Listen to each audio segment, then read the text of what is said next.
So far, we've looked at who Christ is over us, over the workings of all creation, over the unfolding of world history, over the designs of global rulers, over the destiny of Earth's peoples, over the rebellion of evil powers. That seems like enough. But we want to look at one more. Who Christ is over the building of his church. It says in Ephesians that now he is far above any ruler and authority and power or leader or anything else, not only for this world, but also the world to come. And God has put all things under the authority of Christ for the benefit of the church. It is made full and complete by Christ, who fills all things everywhere with himself. Then Paul goes on to say in chapter 4, we are growing in every way more and more like Christ, who is the head of the body, the church. He makes the whole body fit together perfectly. Christ, being over all the other dimensions we just studied, is all ultimately for the sake of the church.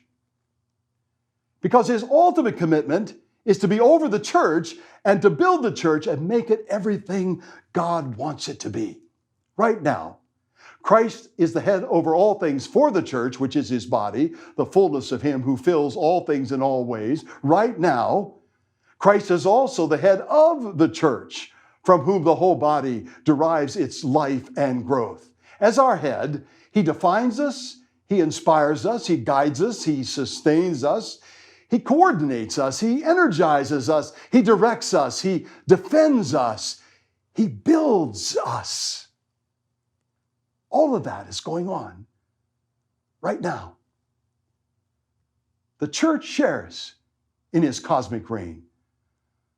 But we can never fully encompass the greatness of his kingdom. No, to say it another way, the church does not replace his kingdom. Rather, the church is created and sustained by his kingdom. Right now, Christ is building his church, and not even the gates of Hades can restrain or diminish its growth and its advances. Right now, the church provides the primary manifestation of the reign of Christ in this age by both our inward life and our outward mission. As we saw before, Christ expresses his continuing presence and activity among the nations most visibly and most tangibly through his people.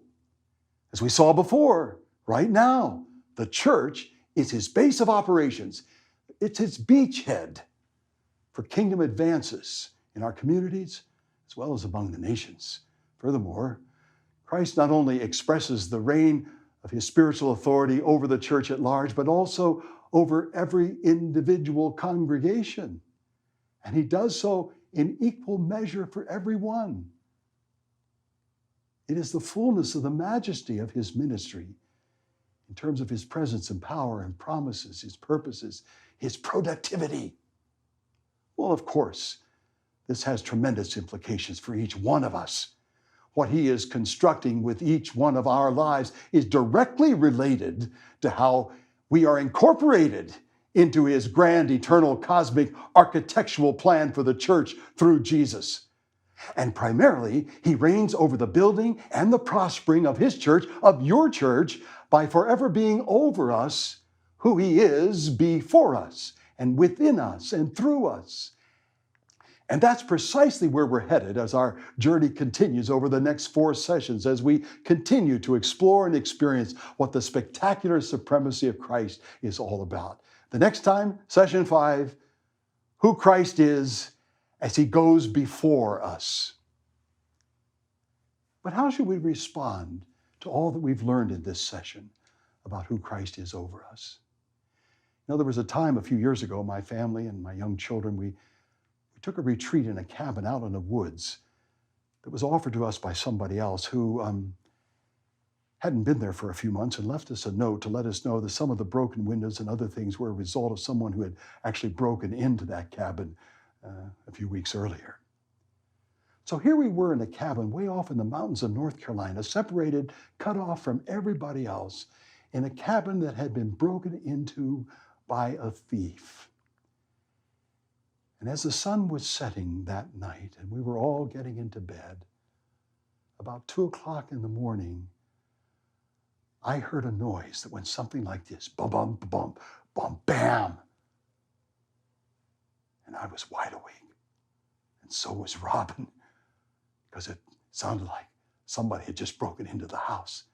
And you know how it is when you start listening in the middle of the night for sounds in the darkness? And there we were in the middle of the woods, and we could hear all kinds of noises outside, and it even sounded sometimes like someone was walking around out there. Well, the next morning we discovered that the source of that sound was that one of the shelves in the vibrating old refrigerator had somehow come loose, and everything on the shelf had fallen to the bottom, and it had gone ba-bum, ba-bum, ba-bum, ba-bum, bam.